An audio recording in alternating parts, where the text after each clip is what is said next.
এমন না যে মুনাফার নেশায় ছুড়ে যাবে, তাকে ভুল দিকে দেওয়া হয়েছে, তাকে এই ড্রাগ মুনাফার ড্রাগ তার মধ্যে ঢুকিয়ে দেওয়া হয়েছে।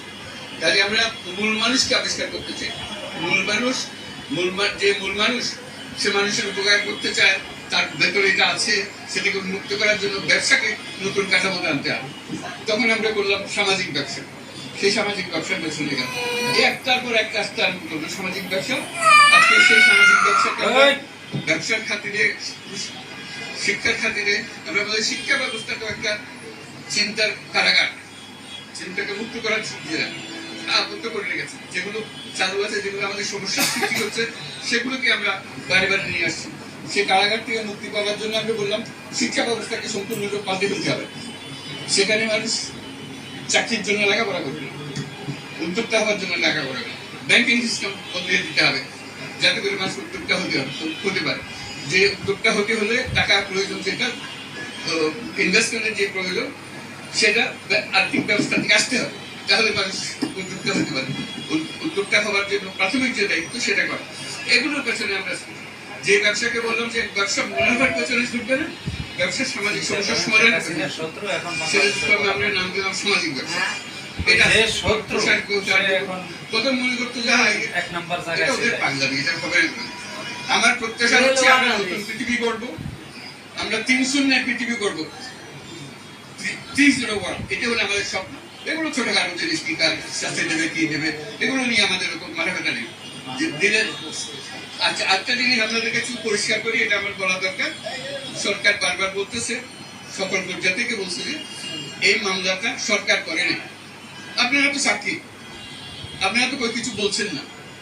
এটা কি সরকার করলো নাকি শ্রমিক করলো? এটা কি বলেন, আমার একটা জবাবটা দেন। যেভাবে ওটা প্রচার হচ্ছে সেভাবে আপনার এতগুলো লোক আছেন, বলতে পারেন এটা বলেন, আবারও বলেন যেটা মিথ্যা কথা, এটা ঠিক না। এটা কলকারখানা অধিদপ্তর সরকারের অধিদপ্তর, সেটাই করছে, শ্রমিকরা করেন, শ্রমিকের মধ্যে কিছুর মধ্যে নাই। আমরা 3-0 পৃথিবী করতে চাই, যেখানে নেট কার্বন এমিশন 0, এই যে কারণে আমরা এনভায়রনমেন্টাল ক্রাইসিসের মধ্যে ছিল। তারপরে হলো যে জিরো পভার্টি, জিরো, মানে সবাই বলে দিচ্ছে না, জিরো আনএমপ্লয়মেন্ট। আরেকটা হলো যে আমরা ওয়েলথ কনসেন্ট্রেশন, সমস্ত সম্পদ মানে উপর দিকে হচ্ছে, নিচের মানুষ বঞ্চিত হয়ে যাচ্ছে। সম্পদ একদিকে ছোটে, সেটা হলো বড় লোকের পেছনে। সমস্ত প্রতিষ্ঠান, আইন, সমস্ত নীতি নির্ধারণ, স্ট্রাকচার সবকিছুর কারণে সৃষ্টি হয়েছে। আমরা এটা থেকে বেরিয়ে আসতেছি। আমরা সেই 3-0 সে পৃথিবী করতে চাই, সেটা আমাদের কমে। কাজে আমরা চাই যে আমাদের যারা এটার পেছনে আছি সেটা, আর আমাদের বয়স তো বেশি নাই, আমরা আর অল্প কয়েকদিন সময় আছি। এই সময়ের মধ্যে যতটুকু করতে পারি, আমাদের সবার বয়স শুনছেন না, বেশি যাওয়ার সুযোগ, এই সুযোগের মধ্যে আমরা যেতে পারি। যার কারণে আমরা 3-0 ক্লাব, তরুণরাই হলো ভবিষ্যৎ, তারা এই পৃথিবী করবে। তো তাদের সঙ্গে সূত্রটা কি? 3-0 ক্লাব দিয়ে শুরু হোক, 5 জন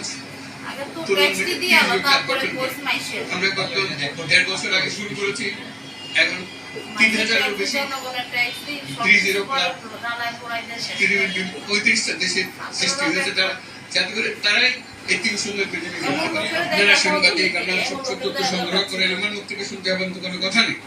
আপনাদের একটু দায়িত্ব, কারা বিদেশে কে কি বলছে, কারা কি করছে, আপনারা কি করছেন, কে কি বলছে, তারা বলবেন। এ পর্যন্ত দিলাম। আমরা একটা স্বপ্নের পেছনে ছুটেছি, এই স্বপ্নের মধ্যে পড়ে গিয়ে কারো বিরক্তি ভাজন হয়েছে, কেন তা আমি বলতে পারবো না। ঠিক মামলাটা কি সেটা বলতে পারবো না, কি হচ্ছে সেটা বলবে, কেন করেছে সেটা তো আমরা আশা করি পারবে না। যে কদিন সময় আছে, যাতে কাজগুলো, আমাদের সামনে অসম্পূর্ণ কাজ অনেক। আমরা দেখছি যে পৃথিবীব্যাপী তার একটা বড় রকমের সমর্থন আসছে, যে তারা তরুণরা আসছে, বিশ্ববিদ্যালয়গুলো এগিয়ে আসছে। এখন 107টা বিশ্ববিদ্যালয়ে ইউনুস সোশ্যাল বিজনেস সেন্টার সৃষ্টি করা হয়েছে। শুধু এগুলো সারা পৃথিবী জুড়ে 37টা দেশে ইউনুস সেন্টারগুলো আছে। এখন এখন রাশিয়াতে সেটা শুরু হচ্ছে, সোশ্যাল বিজনেস সেন্টার শুরু হচ্ছে। কাজে হেন দেশ নয় যেখানে সোশ্যাল বিজনেস সেন্টার বিশ্ববিদ্যালয়ে, অর্থাৎ আমরা একাডেমিক জগৎ, যেটা সবচেয়ে কঠিন জগৎ, সেখানে ঢোকা। এবং একাডেমিকরা এই সমস্যা সৃষ্টি করেছে, এটা আমার বক্তব্য। একাডেমিকরা এই সমস্যা সৃষ্টিতে আজকে যে সমস্যা আমরা ফেস করছি, একাডেমিকদেরকে এটা সমাধান দিতে হবে, তা না হলে এটা পাল্টাবে না। আমরা সেজন্য একাডেমিকদের সঙ্গে কাজ করছি।